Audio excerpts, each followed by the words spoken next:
Assalamu alaikum.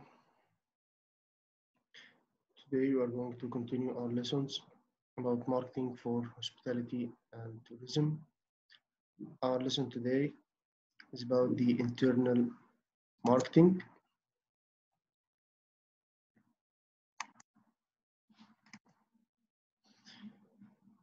We have some objectives in this chapter to understand why the internal marketing is an important for part of the marketing program. If you remember, we talked about the external marketing, the internal marketing, and the interactive marketing at the beginning. Now we will see the internal marketing in details. We need also to explain what a service culture is and why it is important to have a company where everyone is focused on serving the customer. To describe the 4 steps of the process involved in the implementing an internal marketing program, explain why the management of non-routine transactions can create the image of being excellent service provider. We'll see what is the non-routine transactions and so on. So let's start with an introduction about the internal marketing. We know the people element in the services sector refers to employees. The people element. It's in the service sector is different than the goods and products sectors because the people element is very critical in the service sector, and this element is the employees who works in the hotels, the airlines, the restaurants, and so on. So they are also termed as internal customers. They are also called the internal customers. So companies, firms should consider their employees as the internal customers. How? They are extremely important to the success of the firm because finally they deal with they have the direct contact with the final customer.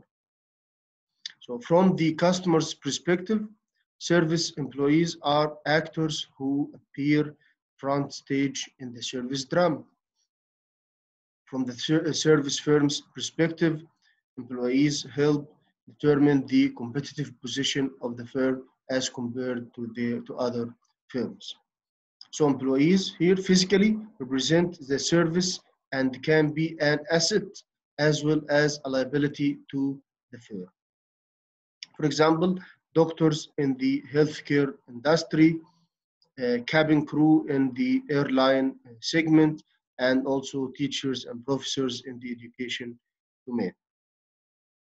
Okay, so we have some types of service personnel. We have the customer contact employees, the employees that have direct contact with the customers.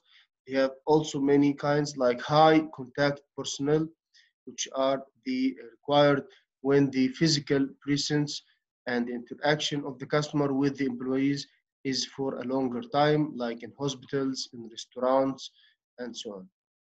There is also the low contact personnel are required when the physical presence and interaction with the customer is for a lesser time compared to high contact personnel, like telecom, customer care centers, post office, and so on.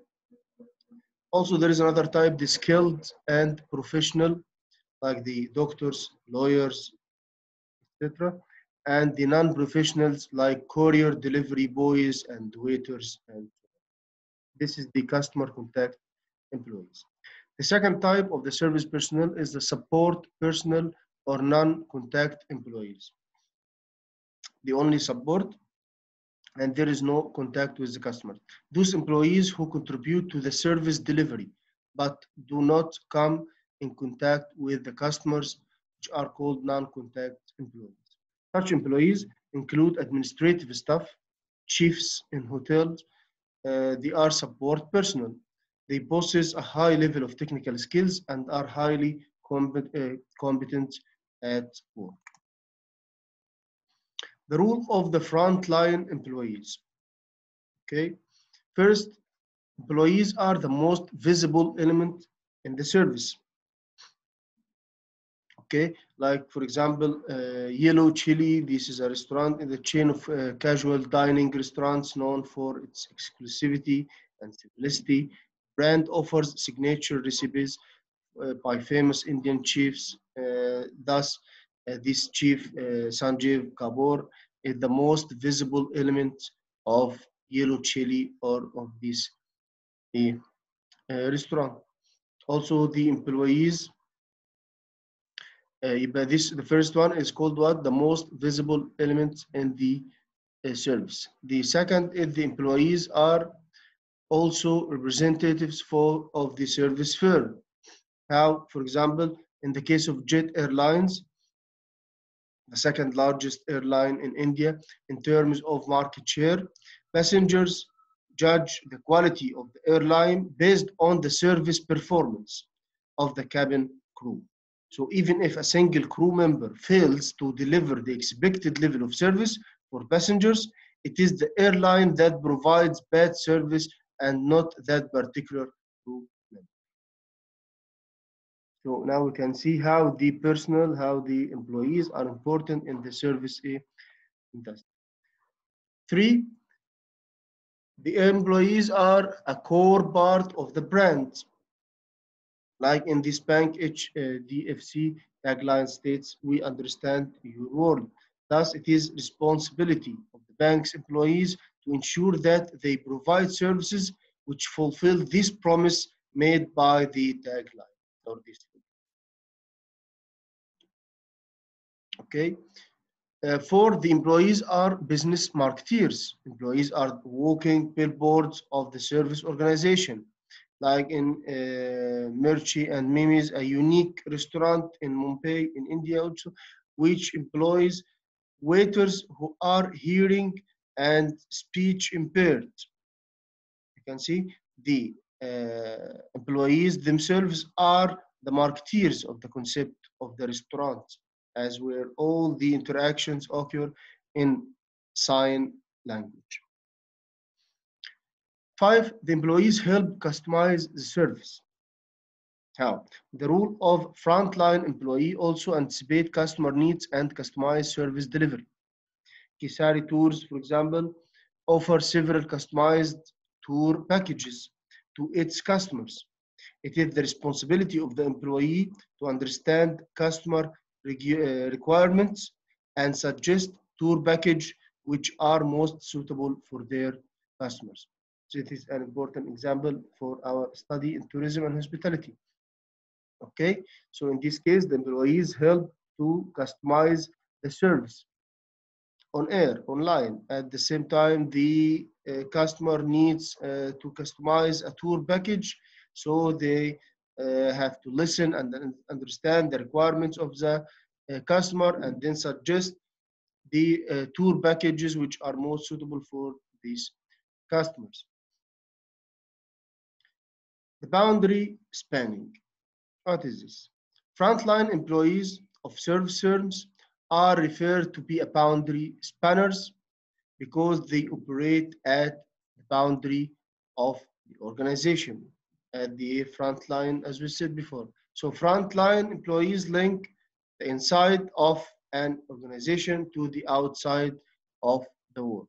They understand and filter and interpret information and resources to meet the operational and marketing goals.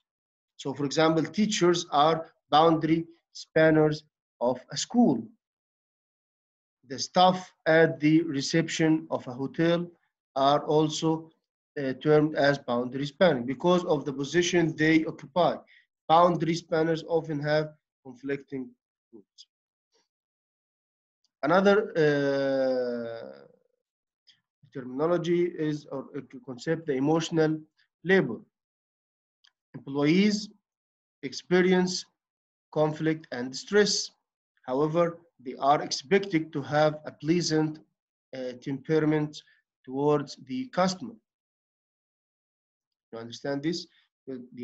during the work, during the day, they have a lot of conflict, a lot of stress, and so on. But at the same time, they have to deal with the customer in a pleasant way, with a smile, gently, and so on. So this situation requires what is referred to as emotional labor. It goes beyond the physical or mental skills required to deliver quality service. It's not about physically the quality of the service. It often requires one to suppress one's true feelings to deliver the service. It arises from this discrepancy between the way frontline staff actually feel and the emotions they are expected to portray while dealing with customers. For example, a doctor is always expected to be warm and helpful to all his patients, even if he or she experience failure in the operation theater or maybe have some personal problems. Okay, another example in the air hostess, for example, in airline, an air hostess always expected to greet all passengers with a smile and maintain a pleasant demeanor for 8 or 9 hours a day, irrespective of her emotional state of mind. Ways to deal with emotional labor. Some companies recognize challenges related to emotional labor and have invested in initiatives to help employees deal with these challenges. For example, Citibank announced a first of its kind initiative to provide an annual day service allowance to its female employees. They have also introduced a new performance management policy favoring women who resume work after maternity leave. This initiative helps combat the emotional stress that a would-be mother may be experiencing. People strategies. We can see another examples for ICICI Bank launched a work at home at first its kind also program that allows women employees to work from home. Women can work from home for 1 year, which can be further extended under this program. Another initiative by this bank also aids women managers who travel business by covering the travel and stay of young children and their caretakers. Another example, Grand Hyatt Hotel in Mumbai has a staff recreation area and has relaxed grooming guidelines for its women employees. It has also empowered service associates to take quick decisions without requiring a manager's approval to improve the guest experience. So all this about the internal marketing and considering the employee of the firm is the internal customer and so on. So internal market bad services encounters receives more attention than good one because of this marketing must be embraced by all employees. Okay. So the relationship between the marketing function and the marketing department, we can see the difference here in consumer goods, in goods and not service. In the consumer goods, you can see the marketing department have a huge size, but the marketing function is small. In the service industry, the marketing department is very small and the marketing function is a very big because who executed at the end will be the employees and so on. A moment of truth occurs. You have to understand this concept also when the employee and the customer have contact. So the hospitality industry is unique in that employees are part of the products. That's what you have to keep in mind. That your employees, like the receptionist, like the waiter, like the air hostess, or so on, is a part of your products. Okay? So employee satisfaction is very important and is linked to the customer satisfaction. Employee satisfaction creates customer satisfaction at the end. Customer dissatisfaction, if the customer is not satisfied, this reduces the employee satisfaction, which is a two-way effect. So we have four steps for the internal marketing process. First, establishing the service culture, development of marketing approach to human resource management, dissemination of marketing information to employees, implementation of a reward and recognition system. Let's see the first one quickly. The establishment of a service culture. A service culture, as we said before, is a culture that supports customer service through policies, procedures, reward system, and actions. An organizational culture is the pattern of shared values and beliefs that gives members of an organization meaning, providing them with rules for behavior in the organization. So there is few or no if you have the features of a weak culture, if they have a few or no common values, norms, employees unsure of their rules, a lack of empowerment affects guest services. All these are negativities that just show up in the weak culture. We don't need. As we can see here, these in this chart, the upside down organizational chart, the conventional organizational structure that focus on individual employees starts from the customers to the corporate management through the line employees, supervisor, department heads, and general managers. And the other type is the service-oriented organizational structures that focus on the organizational team, which starts with the corporate management to the customers. The second step is the marketing approach to human resource management. HR or human resource management is very important and because internal marketing is related to the employees, so there's a link between them. Now, a marketing approach to the human resource management, that creating jobs that attract good people, hiring the right people for the right job, and dealing with the stress in the team work. Importance of the initial training. Training also is one of the crucial things. To be effective, employees must receive information regularly and also continuous training. Employee involvement in uniform selection. You have to involve your employee in choosing the uniform to be agree with and satisfied with and so on. There is also the cross-training. Cross-training is training employees to do 2 or more jobs within the organization. This shows the importance of each department and how they work together to provide customer service. Managing also the emotional labor. Emotional labor also, as I said, is a necessary involvement of the service provider's emotions in the delivery of the service. So employees must be hired who can cope with the stress caused by dealing with customers. Third step is dissemination of marketing information to employees.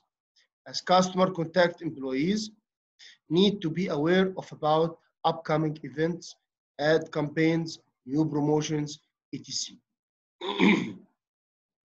The fourth step is the implementation of a reward and recognition system as excellent way to give feedback to employees and can be based on the meeting cost objectives, achieving sales objectives, customer satisfaction, and so on. This is how to reward and recognize the work of the employees. Non-routine transactions is the guest transaction that is unique and usually experienced for the first time by the employees. Now we finished the internal marketing, and we can see a video for a case study about Marriott hotels, and we can understand more details about the services marketing triangle. So I will leave you now with this video and see you next lesson, inshallah. Goodbye and good luck.